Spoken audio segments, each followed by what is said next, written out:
皆さんこんばんは。本日も文化話チャンネルをご視聴いただきありがとうございます。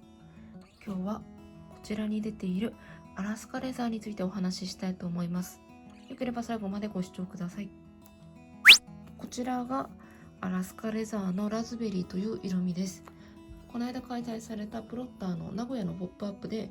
カスタムバインダー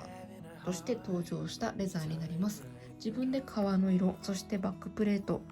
中のリングの色を組み合わせてオリジナルのレザーバインダーを作ることができました。ポップアップの購入品開封配信とか、あとはこのアラスカレザーのセットアップ動画は上げているんですけれども、ゆっくりお見せする機会がなかったので、今回はそういったちょっと革をゆっくり見ながらアラスカレザーってどんな革なのかとか、そういったお話をしようかなと思います。アラスカレザーなんですけれども、すごく面白くてすごく気に入っています。イタリアのラ・ペルラ・アズーラ社というタンナーさんが作っている革です。アラスカレザーはバゲッタ製法で作られたオイルレザーです。さらにナチュラルシュリンクと呼ばれていて、この革の表面がデコボコとしたムラ感のある革です。こちらのホワイトのシュリンクは片押しで均等に脂肪感というこのデコボコ感が出ているんですけれども、こちらのアラスカに関しては革のこの場所によってすごくこの脂肪感があるところないところがあります。広げてみると分かりやすいんですけど、この辺とか基本的になんか点々点って感じで、白とちょっと濃い色のコントラストのブツブツっていう感じで見えてると思います。ただ左の端の方に来るとそういった点々点っていう感じがないと思います。こういうところ、色が濃くなってるところあたりは脂肪感のないスムースな状態、このように脂肪感がありません。こんな感じで1枚の革の中にもかなりムラ感のあるシュリンクレザーです。そして革の表面が少し白っぽく見えていると思うんですが、これブルームと呼ばれるもので、アラスカレザーの表面にロー引きをしているからなんですよね。ブライドルレザーってもともとバグの革なんですけれども、ブライドルレザーってこのロー引き加工された革ではなくて、オイルレザーにロー引き加工をしたものがブライドルレザーらしくて、このアラスカレザーもバケット製法で作られたオイルレザーにロー引き加工をしているのでブライドルレザーということです。使っていくうちにこの白っぽいローがだんだん馴染んで皮に溶け込んでいきます。この皮、アラスカという名前ですけれども、デコボコの皮の脂肪感、そしてブルームの白みがかった感じがアラスカの雪山を、そしてエイジングの過程でこの白いブルームが取れて皮にだんだん馴染んでいく、その様が雪解けが感じられるようなレザーになっています。名前の由来、そして皮の感じがすごくマッチしているなって思いました。脂肪も大きいところ、そして小さめのところとか、ないところもあるし、すごく個体差があります。ちょっとベタつきのあるサラサラ感がある皮です。手にこう馴染んでくるような感じですかね。そういった革です。ただ、アラスカの注意事項としてお手入れに関することを一つお話ししておきます。私もアラスカ持つの初めてなんですけれども、そもそもオイルレザーだし、基本的にはお手入れ不要の革です。そして皆さん革のお手入れするときによく使うラナパーというケア剤があると思います。あれを使ってしまうと、このせっかくのブルームのこの白いもやがかった感じがなくなってしまうそうです。なのでラナパ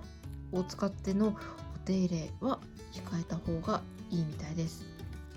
この色ラズベリーっていうんですけど、いい色ですよね。表面はこんな白っぽい感じですけど、内側はこんな感じで濃い赤紫っていうのかな、こんな色をしています。おそらくこの白っぽいのが取れていくと、この裏面のような色になっていくと思われます。